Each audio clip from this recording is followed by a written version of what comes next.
Hi, I'm Sheri Jacobs, an extrovert. And when I was growing up, I wanted to win a Pulitzer Prize in photojournalism. That was my dream. I wanted to have my photos on Time magazine. I wanted to make a difference. I was a really bad photographer growing up.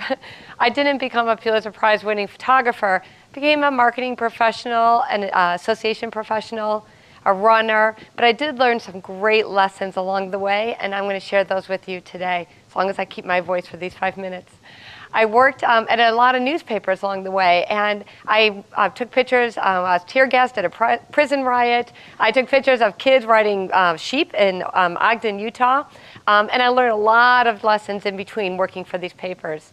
I also had a lot of great mentors, and one of them was Greg Heitzler, who took this picture of Muhammad Ali. He said, "Sheri, don't ever lose that enthusiasm because that fire lights your pictures," which was really good because I could barely light my way out of a box.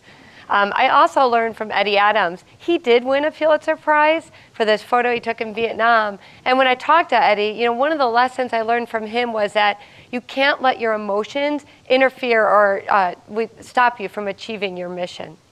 My third mentor was Doug Paradise and Doug Benedict. And Doug was a photojournalist who became a wedding photographer. And so how does he differentiate himself like in a wedding photographer? He said, be inspired by others, but find your own vision. Now, when I was just starting out, I did grab my camera one day and I took a picture of Mr. T, and it ran in People magazine. And one of the things that I learned is don't be intimidated by others, even if you're new, even if you don't know a lot about photography. I also went up and took pictures at when University of Michigan won the NCAA Championship. And while everybody else was capturing what happened in front of them, I anticipated the collapse of this awning, and I won College Photographer of the Year with this photo. So I learned, don't just react to things, anticipate. Now, as I gained more experience, one of the interesting things I learned is it had nothing to do with the camera or the film or that experience, and what it was about the story and the storyteller when I was trying to capture new stories instead of just doing a headshot. Sometimes I was sent out to do a story, and in this case, it was a story about these kids who lived in a housing project and couldn't get out and play.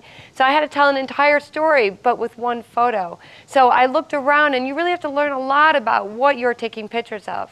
I also learned that there are many sides to a story. It's not just the financial impact of a car accident, but it could be the emotional impact. And again, how can you capture all different sides to a story when you're telling a story? Now, not everything I did was scary or sad. I love sports, and for years grew up, loved the Chicago Cubs. And but when I went to take pictures of baseball, I had to learn everything about the game if I want to capture a great shot in baseball. Now, let me tell you, I took a lot of bad photos.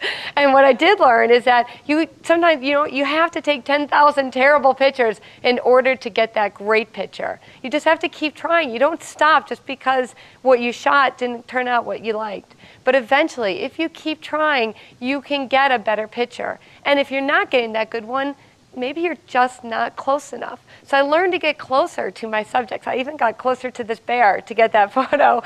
Everybody else was standing back. Now, a lesson I learned is that you don't take a photograph, you make a photograph. And so there are probably things that you are driving by that you're overlooking that can make a big difference in your life. And sometimes you just have to make things happen and not just have it happen in front of you. It also doesn't have to be an amazing scene, or you don't have to go up to Alaska to take pictures of bears.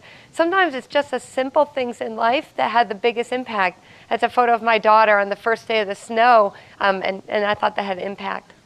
Now, I also learned that you have to focus on one thing and not everything. Every time I see landscape photographs, they're always everything. How much can we fit in the picture? And instead, I started focusing, let's focus on one thing and make a better picture.